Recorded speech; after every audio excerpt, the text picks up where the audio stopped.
This is Nutty Ratchick, and this is my Vampire Diaries episode 1 to 3 review.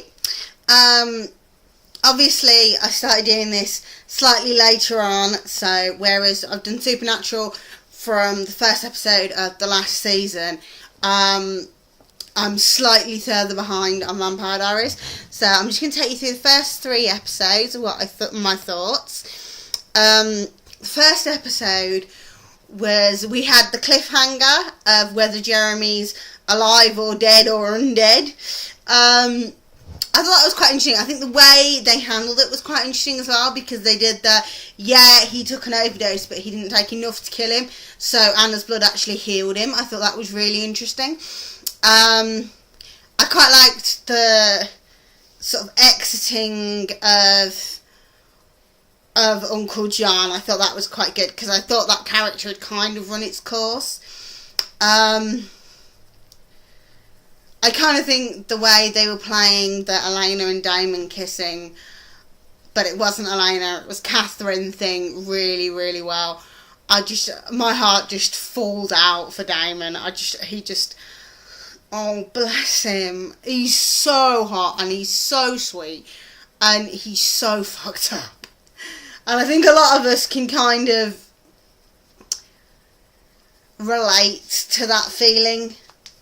That feeling of being so hurt that all you want to do is strike out. And of course, because he doesn't have the morality holding him back that we do, he actually strikes. So you can understand where he's coming from. Really, really, really, really love Uncle Mason. Yum, yum, yum. New fit guys on Vampire Diaries, never going to be a bad thing. I quite like the whole Tyler having more to him now. I mean, we always knew that they were going in the werewolf direction with Tyler, but it's quite nice the way that they're doing it. And of course, at the end of that episode, game on. I do love Katherine. Katherine is proper evil girl power. I think she's brilliant, and I really love the subtle differences between Elena acting Elena and Elena acting Katherine. There's definitely a confidence difference, because Elena, as much as she's developing as a character, is still quite quiet and backed off, whereas Katherine's totally in your face, and I love her. I think she's brilliant. Obviously, Caroline is now a vampire. Very odd character to have turned. Of all of the ones to have turned, to have Caroline. Interesting. Obviously, we're on Brave New World now. I probably should have... I didn't do this very well. Bonnie is becoming more and more proactive with her dislike of the vampires.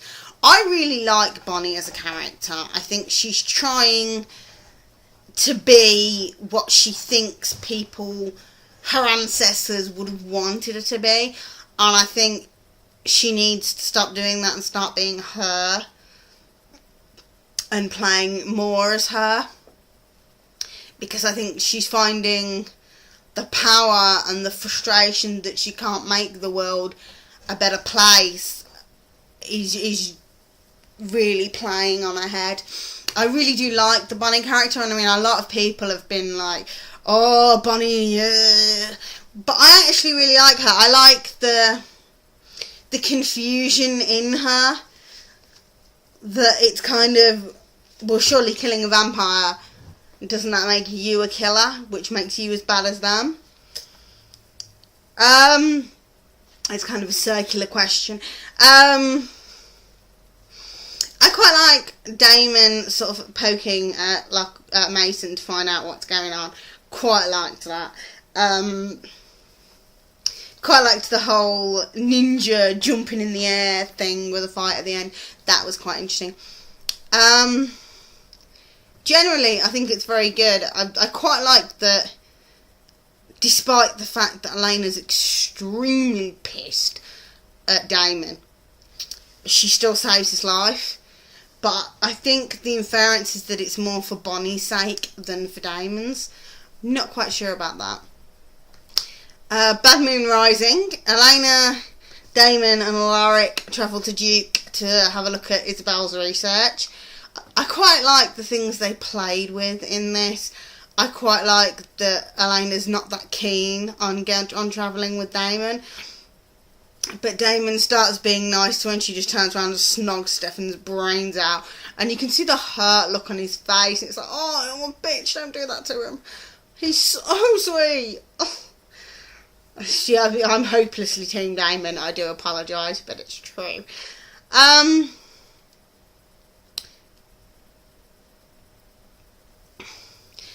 And they actually do the Mason turning into a wolf in this episode, which I think is very interesting. And they're playing with the whole Caroline's character being magnified because she's now a vampire. And the line where she says, "My personality's killing me," had me in bits.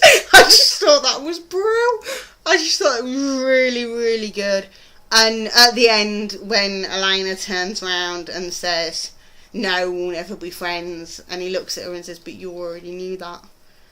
And my heart just goes, no! Because yes, we know he's evil, he nearly killed her brother, blah, blah, blah, blah, blah. But it's Damon. And as much as... The thing is when he turns around and says, "No, I didn't know the ring was there, but I don't know what I'd have done if it wasn't," and it was just like, oh. Because the whole thing about Damon, I mean, at the end of the episode where he kills Jeremy, she turns around and says he just wants to be hated because it's easier that way. And that's so not true, because all he wants is to be loved. And the only woman he ever loved for 150 odd years, or however many years he'd actually met Katherine before she died. I'm not quite sure about that. I don't know whether it's actually the same year or not. But he's been absolutely in love with one woman for a decade and a half. And she's just turned around to him and said, "I never loved you. I wanted your brother." And the closest thing to any sort of relationship he has with a woman outside of that is Elena. And when Elena turns around and says, "I care about you, but I love Stefan and it's always going to be Stefan," it just flips in his head. It's like, if nobody's ever gonna love me, then what's the point? And it's just sort of, I think all of us can understand that to a certain degree. I think virtually everyone has been rejected and felt that kind of, that almost need to strike back. I mean, obviously we wouldn't kill somebody's brother, but in the stream of it's vampires and all of their emotions are heightened, and he is genuinely sorry. And as much as you should hate Damon, you just can't, because I think there's a little bit of Damon in all of us. And that's my 2 cents for now. I think I'm going to do Greys and Bones episodes 1 and 2 together on one video. And I'm going to do Glee 1 and 2 after the next episode, which is tomorrow. So until then, well, it probably won't be tomorrow when I post this, because I'm probably going to post this the day that Glee comes out. So the next video will be within a couple of days. So take care, everybody, and I shall see you soon.